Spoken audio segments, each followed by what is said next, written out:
new audio.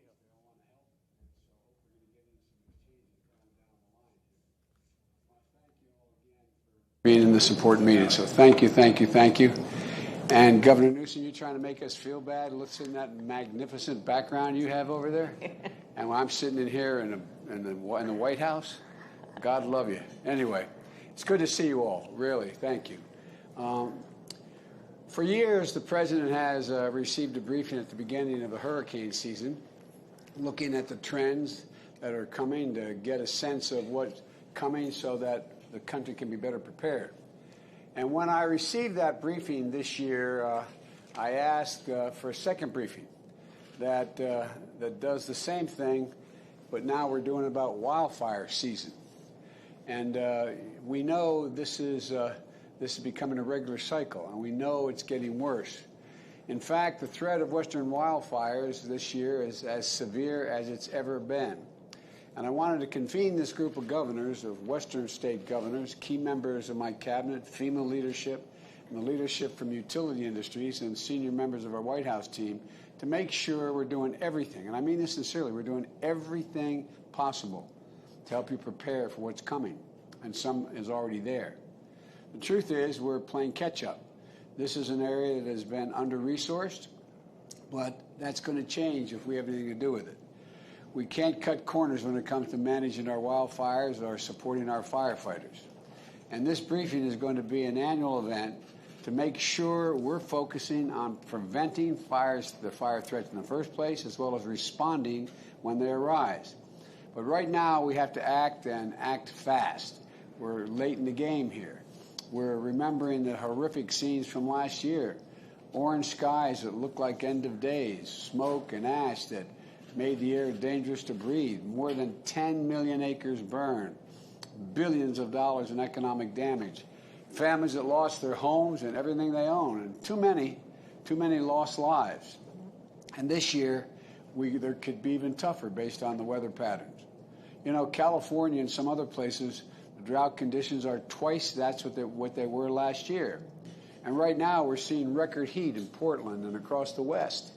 And this year, 21 large uncontained fires were burning. This year, there are 36 that are uncontained and burning.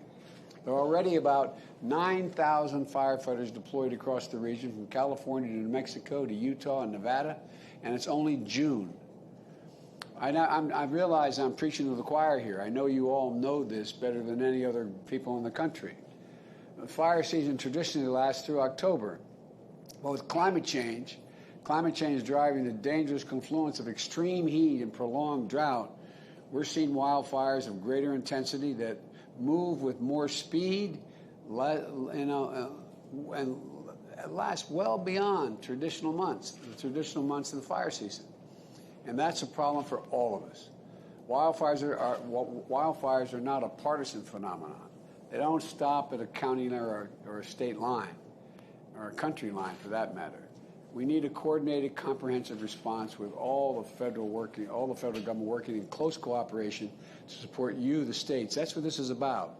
We want to know what you, the states, the localities, and tribal governments, and those in the front lines are facing in this danger, and what you think would help the most. Today, we're taking critical steps to help protect American communities right away. First, we're going to make sure that we have enough firefighters on call who are trained, equipped, and ready to respond for all this fire season. And we're going to pay them. The idea these folks are running into anyway, we should pay them. Last week, I learned that some of our federal firefighters are being paid less than $13 an hour. Come on, man, that's unacceptable to me. And I immediately directed my team to take decisive action to fix it. So today we're announcing what I still think is not enough. This year we're going to provide retention incentives that's going to ensure federal wildland fires, our firefighters are making at least $15 an hour, and provide for additional 10% bonuses for those working on the front lines. But a one-time boost is not enough. These courageous women and men take an incredible risk of running toward the fire, and they deserve to be paid, and paid good wages. You know that old expression, God made man, then he made a few firefighters? Well, it's true. They're incredible. I've spent a lot of time, my whole career with them. So we're going to work with Congress. I know many of your senators and representatives have been working hard on this to permanently get federal firefighters a better deal, including improvements in their compensation, their benefits, and their work-life balance. The federal government is also offering funding, when governors request it, to train and equip National Guard members so they're ready to provide a surge of firefighting capacity. You know, one of the things I learned over the years, being so deeply involved with the firefighters, the only thing that saves a firefighter's life is another firefighter. That's the single most consequential thing. And you know, one of the hardest speeches I've ever had to make, and we've all made difficult speeches, was at the funeral of the 19 Granite Mountain hotshot firefighters when the Prescott, Arizona Fire Department got clobbered. That tragedy happened 8 years ago today. That's the reason I mention it. It's hard to remember of all the costs that firefighters risk when they do their job and their bravery to step up and do the job. Now, traditionally, federal firefighting has been a seasonal job. But because of climate change, and I know you all know it, I hope your constituents know it, there is climate change. It's no longer a seasonal job. This is a year-round mission. So we made sure seasonal firefighters can stay on the job as long as they're needed this year by allowing them to work beyond their term. And for next year, we're working to make more of those positions permanent positions. So that when fires aren't burning, we have a workforce of experienced hands, enhancing our forest management, reducing the risk of future fire in the future fire season. Second thing, we are harnessing new tools and technologies to better identify and respond before new fires grow into large, uncontrolled conflagrations. So, for example, the National Oceanic and Atmospheric Administration, NOAA, has satellite technology that is able to see from space when new fires start while they're still small, even as small as the size of your dining room table. Similarly, the Department of Energy has a sensor array computer analysis capability that can detect in real time the lightning strikes that might set off a blaze. And we're going to use those tools to identify fires that start in remote places and share that information so the firefighters on the ground can respond immediately before fires spread out of control. I know that's not a full answer, but it's real. It will improve things. We're also going to make sure that the people have the information to better protect themselves and their families from smoke and fire risks. This will include launching a new app from EPA so individuals can easily access the latest information on air quality, smoke plumes, and public health guidance. Third, we also have to make investments in our future. That's why the bipartisan infrastructure framework investment of about $50 billion by so-called, anyway, I won't go into it, but a bill that's caused a little attention, infrastructure bill, is going to build resilience to extreme weather events like wildfires, $50 billion. And today, I'm announcing a $37 million federal grant to Sonoma County, California, in support of fire mitigation efforts that are underway. This grant is part of FEMA's BRIC program, Building Resilient Infrastructure in Communities. My administration doubled BRIC funding to support local efforts to strengthen resilience. And because Sonoma knows all too well the devastation wrought by fires, they were the first to apply for the mitigation funding. I encourage more communities to do so next year. And finally, I want to note that the extreme heat we're seeing in the West is not only a risk amplifier for wildfires, it's a threat in and of itself. People are hurting. It's more dangerous for kids to play outside. Roads are buckling under the heat. I need not tell all of you. We need people to check on their neighbors, especially seniors who may need a helping hand. Outdoor laborers, like our farm and construction workers, are going to need frequent water breaks and shade. I want to thank the governors and local leaders for providing information to citizens and the resources like cooling centers where people can go to get relief from the heat. And to our utility leaders, We are ready to work with you to make sure that people have access to power, including air conditioning, under these extreme demand conditions while continuing to advance our climate goals. Now, I'm eager to hear from each of you, each of the governors, as to what experience has been in your state and what we can do better to be helpful, because this is an area where investing in prevention and preparation today is going to deliver invaluable returns tomorrow. And the federal government is going to have to have your backs, and that's my intention. I'll close by just saying thank you to everyone from the Forest Service to the Department of Interior and Agriculture to FEMA, state, local, and tribal partners, and most importantly, our firefighters, for all your incredible work. We've asked so much of the firefighters already, and I know you're going to continue to step up. I'm going to ask the Vice President Harris to say a few words, and then we'll move on. Madam Vice President. Thank you, Mr. President. First, I just want to thank the President for prioritizing this for his administration. This is a personal issue for me as a daughter of California, and I say hello to my governor, Gavin Newsom. I grew up with drought warnings. My brother-in-law is a California firefighter. As a senator, I have visited the scene while the embers were still smoldering of the fires, Paradise, for example, California. And when I arrived there, a whole community had been wiped out by the fire. The families still hadn't been let back in, but the only thing standing in that community were the chimneys, which looked in that scene like tombstones. The firefighters that were there pointed out to me, if you look at the driveway, it may be a tragic situation if the cars are still in the driveway, because that means the folks didn't get out in time. We have so much work to do on this. My home, our family home, was under an evacuation order in Los Angeles. So I've been in that experience of also saying, look, the most things we can grab that are the most valuable are family photographs. Everything else doesn't matter. So when I think about the challenges that we face as a nation, I know they are real. I also know that we're in a different climate, as the President said, on every level than we were even 10 years ago. And there's a lot of work to do. And part of the leadership of this administration has been to also recognize that the federal government's role in this regard has to be more than just putting out fires. It needs to be obviously supporting our firefighters, especially at the federal level, who are not getting paid enough. But it's also about investing in resilience. It's about investing in adaptation, diversifying water policy in a way we are thinking about the storage of water both above ground and underground. We're thinking about recycling and all that we know is available to us to actually be smarter in terms of the conservation of this diminishing and valuable resource called water. So I want to thank everyone for your leadership, because you all are giving people a sense of confidence while you are trying to bring limited resources to what needs to be addressed in this growing threat of these wildfires.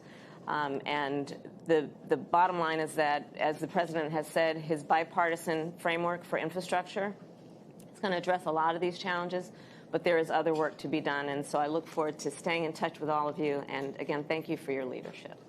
Well, thank you. Governor Brown,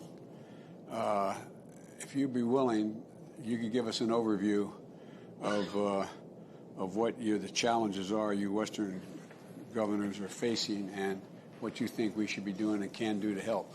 The floor is yours. Thank you so much, Mr. President and Madam Vice President, for having us here for this incredibly important conversation. As you well know, we Western governors, our states are truly on the front lines when it comes to drought, fires, and our rapidly changing climate. We were talking earlier before you got on. Just this weekend, my state of Oregon experienced 3 consecutive days of record-breaking high temperatures across the Willamette Valley, reaching upwards of 117 degrees. It is unprecedented.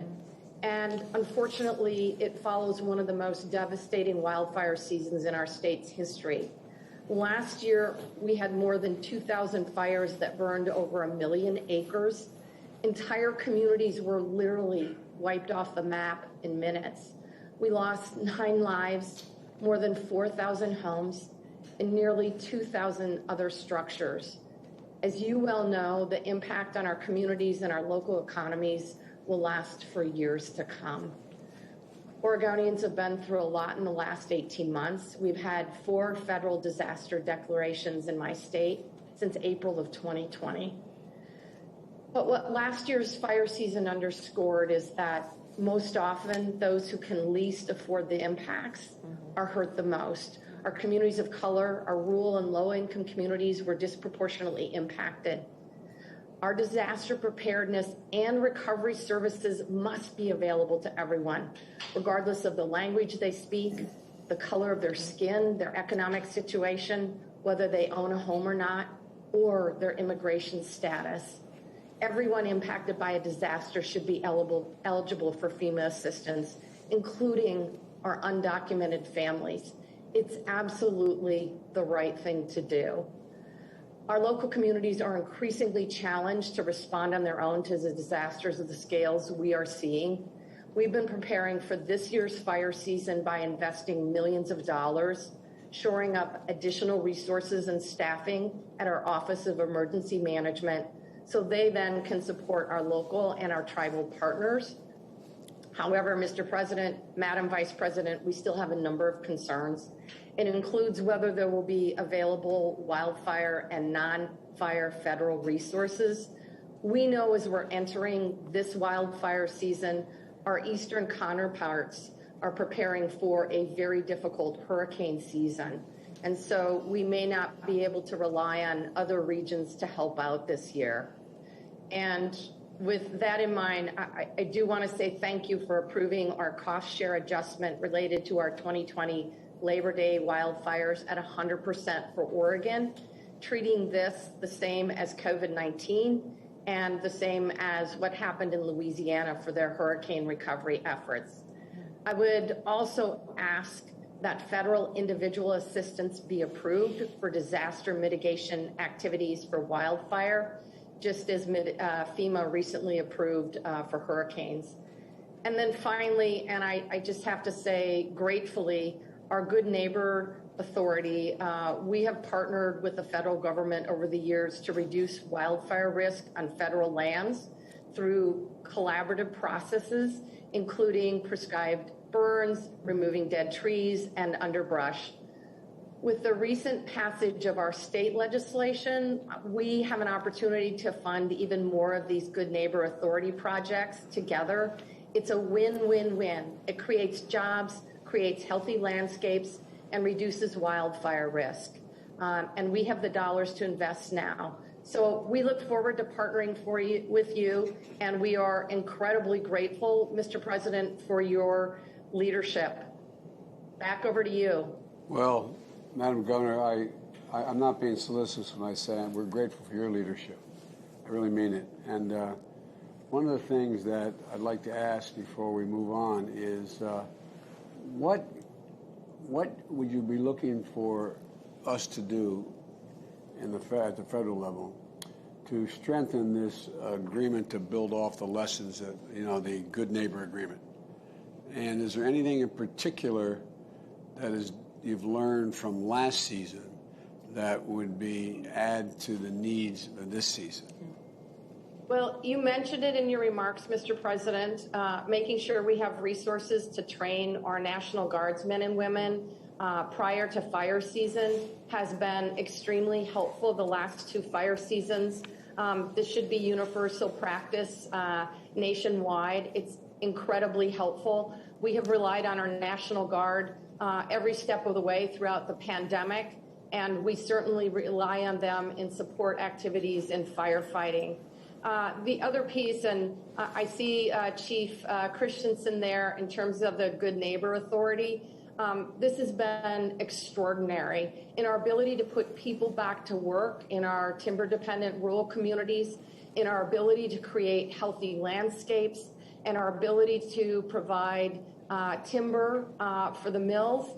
and frankly, our ability to reduce wildfire risk. And so more resources to collaborate and provide what you described as comprehensive collective efforts to reduce wildfire risk would be extremely helpful.